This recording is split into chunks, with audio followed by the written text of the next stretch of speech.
People may ask, why should we believe what you say? How do we choose among all the beliefs? Well, this is not a very known fact, but basically, people don't have much choice over what they choose to believe. Christians phrase it like this: just read this information and let God speak to your heart. Usually what happens is some believe what they read and others don't. So Christians assume that God spoke to some and did not speak to others. But in reality, there are many different factors that influence our decision to believe or not to believe something. So what you can do is just relax and let yourself decide. Read the information and try it on. See if it fits within your view of reality. That's what everybody else is doing anyways, but they are not aware of it. I know that all people strive to seek the truth, or at least that's what they believe they are doing. But in reality, what they usually find is just their view of reality. That's why there are so many different beliefs about everything. Life is guided by many processes, and one of the processes is bonding or attachments. It doesn't only happen in relationships between people. Bonding happens in relationships between cells in your body and between your brain and ideas. So for example, the cells in your body bounce around until they find the right cell, the one that fits. And then they bond with each other, which in turn creates some chemical reaction or makes your body do something.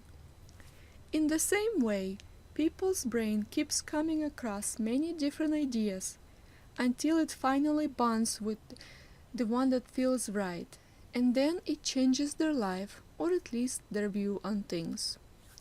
And of course, relationships happen this way also. People keep bumping into different people until they finally bump into someone they fit with, and then they bond, become attached. Reality is complicated. When we try to break it down to simple terms or try to relate it to things we know, we often come up with a simplified version of it. And being simplified, it isn't quite right. So we have two options. Either forget about understanding reality at all, since it's too complicated, or realize that we can never truly see it correctly, but at least we can see it partly. We are also driven by the impulse to put things in order, A to Z, from the beginning to the end, like in a story format. So usually, we don't know the whole story, but only certain facts. And we try to fill in the blanks with conjectures and guesses. But over time, these guesses are forwarded to others as the truth. And so this way, the people go farther from finding out the real truth. But people are not really aware of that. And those who are aware came to terms with that and do the best they can. So how do people choose to believe? This is my guess, of course. But after thinking about it for a while, I think that when people are children, they are designed to believe anything their parents say or anything they hear. They are like little copy machines walking around and copying all the information, and then it becomes a part of them. As they grow up, their ability to reason increases, and they also personally experience things. And then they analyze the information in their head against the things they experience. And if it doesn't go well together, doesn't quite fit, they may choose to get rid of previous beliefs in favor of the actual experience of life. But let's say the new stuff they hear can't be proven, so their experience can't tell them whether to believe it or not. In that case, their brain relies on the old information, the one they learned as children, or the one they came to believe up to this point. Then the brain analyzes the new information against the old one and sees if there are any logical links that could create a bridge between two pieces of information.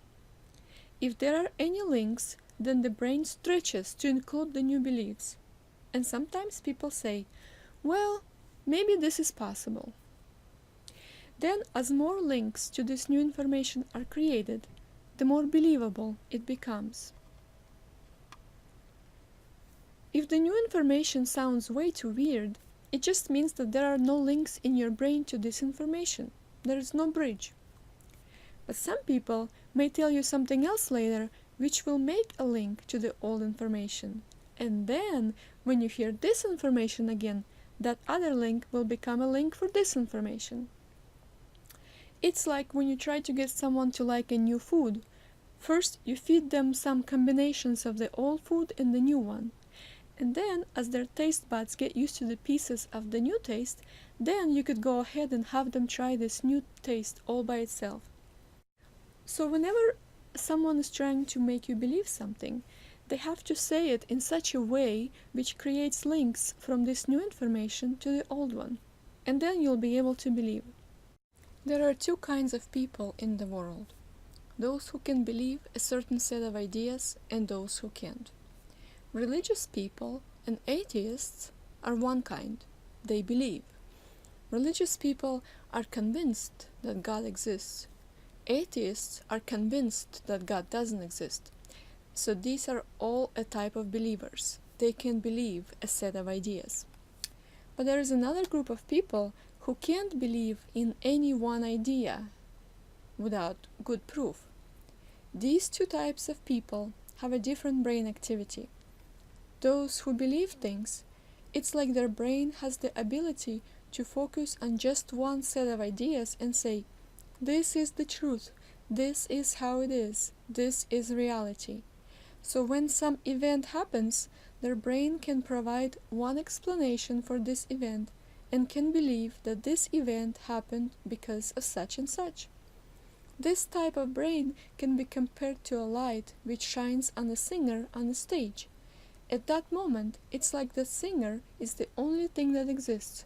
Everything else is not there, covered in darkness, does not exist. So when the light shines on the singer, it's like the brain has the ability to focus only on one set of ideas, and that makes things believable to that person, because that is the reality. That set of ideas is what is. But another type of people, they have a different kind of brain which I call quantum brain. Their brain doesn't focus on one set of ideas. Their brain sees many possibilities at once. So when an event happens, they say, there are many different explanations for it. Maybe it was this way, or maybe it was that way, but I can't tell for sure. These people favor certain ideas, which make most sense to them, but they can't just settle on one and believe it 100% and say this is the truth and that's it. So anyways, this is all I have on this topic for today.